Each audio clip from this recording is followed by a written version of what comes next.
Hello, this is Darrell Castle with today's Castle Report. I will be talking about recent events in the history of America, from assassinations to simple murders, how we never seem to get the complete, truthful picture of what happened. If we go back in history only so far as World War II, just to World War II, we find that psychological warfare was an important weapon for all the combatants. It was important, but also primitive compared to the worldwide grip it holds on us today. Sometimes it was millions of leaflets dropped from airplanes across Europe. Sometimes it was Tokyo Rose broadcasting from Japan to American sailors opposing the Japanese Navy. There were no video cameras back then, no satellites, no social media, no internet whereby everyone was monitored, and ordinary people could become celebrities overnight. Sinister forces became the status quo back then, and opposing the status quo became very dangerous. President Eisenhower saw these forces coming together in the world, and he warned President Kennedy about them. President Kennedy, a genuine war hero, a man of courage and determination, took those warnings to heart and tried to oppose the forces that were fast becoming the status quo. He died for his efforts, even though it's been 62 years. Future leaders have all understood that you oppose the status quo at your own risk. JFK's brother, Robert, who was most likely our next president, opposed those same forces and was determined to punish those who murdered his brother. The same year gave us Martin Luther King, who also opposed the status quo, a man who argued for peace abroad and racial reckoning at home. Those three men met the same fate at the hands of a lone nut, so we are told. Hardly anyone today believes the demonstrably stupid explanations of their murders, but at the same time, we had some tiny amount of faith that our leaders might tell us the truth occasionally, but today, of course, we know better. Recently, in one of his Liberty reports, Ron Paul, age 90, gave a pretty good explanation as he addressed the assassination of Charlie Kirk.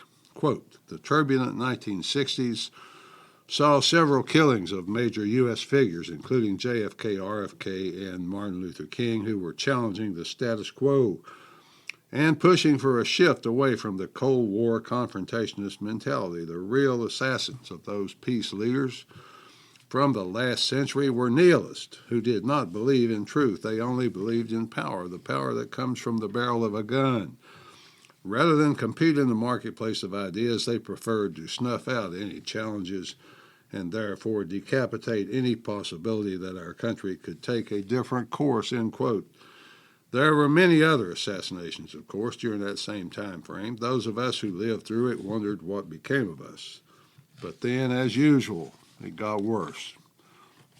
A couple of others worth mentioning were John Lennon, an influential man, obviously, who talked often about peace and voiced opposition to America's wars. He was killed outside his Manhattan apartment by a man named Mark David Chapman. John Hinckley, connected distantly to the Bush family, tried to assassinate Ronald Reagan, who was in the process of making peace with our worst enemy, the Soviet Union. I forgot to mention Richard Nixon, who was ending the Vietnam War and who opened trade with China. The nation had just experienced several high-profile political murders, so killing him might have aroused even the insouciant Americans' ire.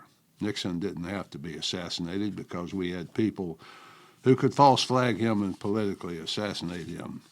I mention all this history of death and destruction to present recent history as a massive psychological warfare experiment on the American people. I didn't even mention 9/11 and the J6 scandal, but they're part of the same experiment. We are always given completely ridiculous explanations that make no sense at all, and the people who voice skepticism are lumped into a CIA-invented phrase called conspiracy theorists. Yes, folks, the CIA invented that word to cover people who questioned the status quo that they were imposing on us to explain away JFK's murder. Since then, the truth, or at least the pursuit of it, is referred to negatively by those who conspire. There are interesting things about most of the high-profile murders, things the lone nuts seem to all have in common. I've always suspected that they might all share the same MK Ultra history, but I don't know that for sure, folks. Anyone who might know about it knows to keep his mouth shut as well. Many of the assassins seem to have been reading or have in their close possession the same books. The most famous of these books, J.D. Salinger's The Catcher in the Rye. I read that book in school, as many people did. I always scratched my head and wondered, what message was he trying to convey? Mark David Chapman reportedly opened the book and read it right after he shot John Lennon. John Hinckley had the book with him when he shot Ronald Reagan, and supposedly even Lee Harvey Oswald had the book in his apartment. I don't know about the old hillbilly, James Earl Ray, but I suspect he didn't read much.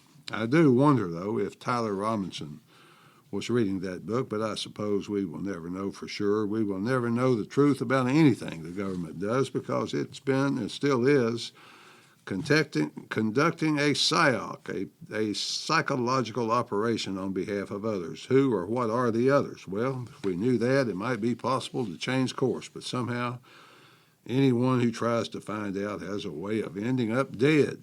What does Charlie Kirk have to do with any of this, or where does he fit in this picture? Charlie was apparently evolving toward the same break with the same status quo as those who learned the hard way that it would not be just accepted by the status quo. He's dead now, can't speak for himself, but we have testimony from some of his close friends, not just bogus videos, but actual testimony from friends. Tucker Carlson, who appeared as a speaker at one of Charlie's conventions. Tucker, as you probably know, very skeptical about the relationship between the U.S. and Israel. He said in a video speech after Charlie's death that he considered it humiliating that the U.S. has become so ensnared in all this with this ally that it is nothing more than the military arm of the Allies' foreign policy. How did that happen? How can we escape? He wonders, and he said that Charlie expressed the same doubt to him. Charlie was apparently changing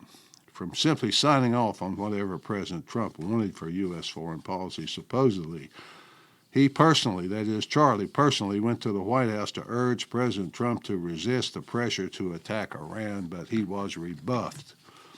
The apparent assassin, Tyler Robinson, said in many texts to his trans lover and to others that Charlie was full of hate. I wonder if Mr. Robinson ever stopped to ponder the irony of hating someone because of his supposed hate. In any event, Charlie was apparently evolving toward changing his views about foreign policy as well as other ways, and that simply can't be allowed. If you have influence and you're a national audience, that can't be allowed. Charlie was arguably the most influential voice among college and high school students in the nation, so his words were a matter of grave concern to the status quo. He was starting to speak nationally about the troubles of the generation he represented. He addressed income disparity, but more importantly, the reality that these young people face. They are massively in debt, not just for student loans, though they have those too, but just in credit card debt alone, which everyone needs now in order to live. Hardly anyone can live without relying on credit for essentials. Essentials such as gas, food, so on and so forth, have to be charged so that fixed costs such as rent and utilities can be funded by one's job. The result of all this is that many, if not most, of that generation will not be able to afford a simple little house to raise their family in. They probably don't even have families, though. Who can afford to get married and have a family, have children? Many prominent people who were close friends of Charlie reported that he was changing. Ron Paul can testify that the youth of this country are inspired by the ideas of liberty, peace, and prosperity. We went through about 20 years when Dr. Paul was out there expressing those ideas in his pursuit of the presidency. He didn't win, so he's still alive.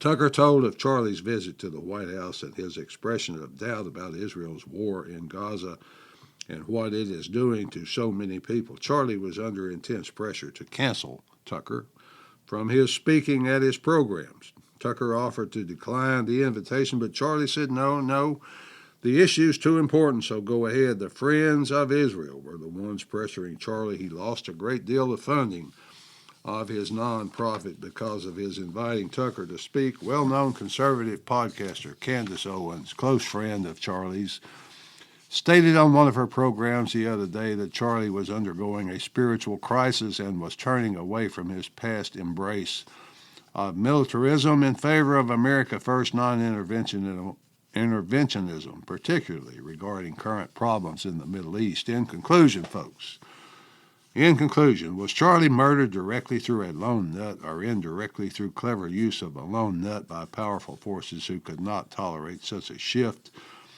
in the views of such an influential leader? We don't know. We will probably never know because the forces of darkness are allied against our knowing. The explanation for the murders of JFK, RFK, and MLK makes no sense. In fact, it's impossible for them to have happened as we have been told. The explanation for 9/11, even more impossible.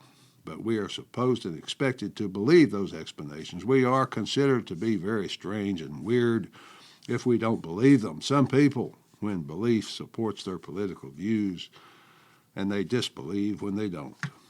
Polls show that most people don't believe the explanations for the murders, even 9/11, but they pretend to, because who can know for sure what happened and who wants to be a weirdo? Finally, folks, in response to all the mocking laughter online and in Congress and the press about Charlie's murder, I heard a line from comedian Dave Chappelle the other day, which seems appropriate. Quote, "When a hero falls, the cowards rejoice," end quote. I wish Charlie nothing but eternal rest with the Prince of Peace, whom he served for much of his young life. At least that's the way I see it, folks. Until next time, this is Darrell Castle. Thanks for listening.